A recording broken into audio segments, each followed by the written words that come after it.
Okay, we're going to do a video of everything so we can watch this when we get home. So, of course, we're coming through the opening at the back that just starts the back 40 acres. We're trying to figure out where we would put a cabin. So, of course, just drove off the gravel road.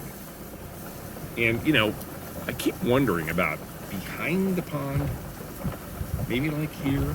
We even talked about just a few minutes ago about having it face this way. This, you're looking over at Jason Brewer's land, the guy that's going to have the cows. What you can't see behind us is the trees, but we know what that looks like. But basically, I'm thinking maybe you could have the front facing this way and the back facing towards the trees. The problem is you have nothing that faces the sunrise or the sunset, which right now is on our right. You'll see that shortly. I don't know that that's a huge deal. And again, maybe you could do a wraparound porch or something, so people enjoying their coffee in the morning would, still be able to do that. But the house itself, because one of the things we'll see here shortly is, and we always discount this, or at least don't talk about it, are these two buildings over here with the Verizon towers. I mean, I love having the Verizon tower. We actually have perfect internet access right now, and we're, I'm in Benton County in MacArthur. But it certainly is not, hey, wow, this looks good. You probably can see it right now. I'm trying to look at the camera as I'm driving.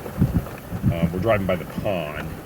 So, potentially you could do this too. You could have it here because you probably can't tell as much, but there's definitely a hill coming down off of the gravel road where your front porch would face the pond, but that wouldn't be a walkout.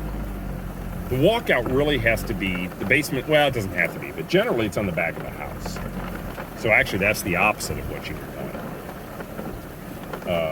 I still think over here for a walkout or in front of the black fence up there you can see, but we're going to drive over here, and we've actually recorded this before, so I keep coming back to this spot.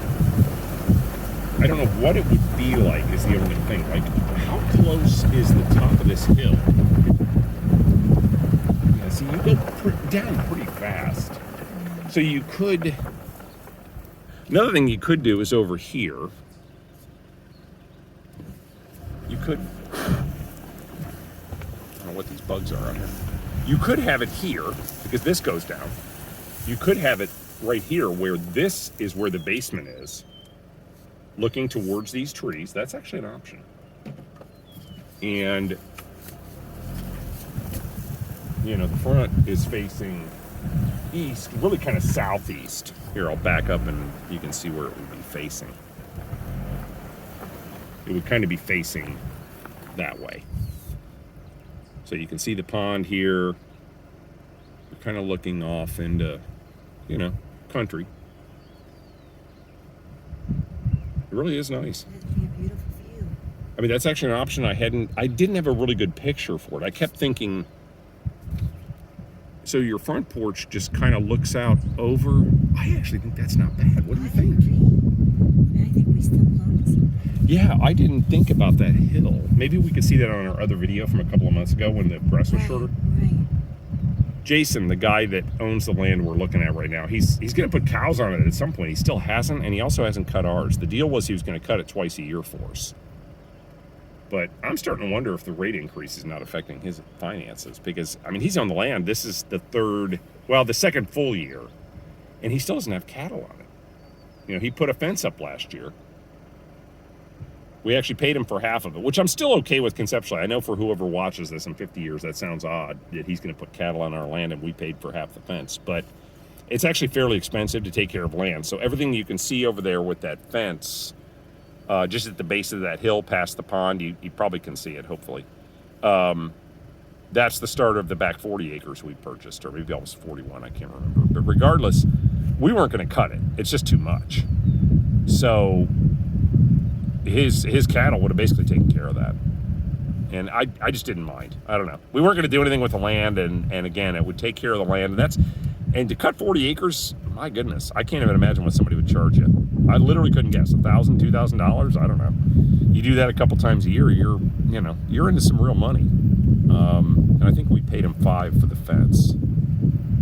But it is our fence. That's on our property, and that is worth something. So I guess we share it with them over here.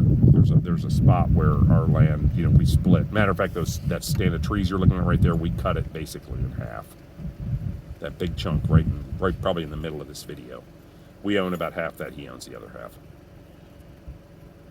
But I'm actually thinking that isn't bad, because here you could at least watch the sunrise off to the left. So, that's something to keep in mind. There's a hill over here on the side. Let's just drive around it. I would definitely want the cabin rolled. So I want someone to see the pond. I feel like the pond is a draw. So you'd have to have some kind of driveway off of that to get over, which that can be gravel. That's not a big deal. We do have to talk to everybody at some point about this, green thing, and do we have our own driveway? That's a pretty good ways. I mean, you can see from here, we're just coming up on the black fence.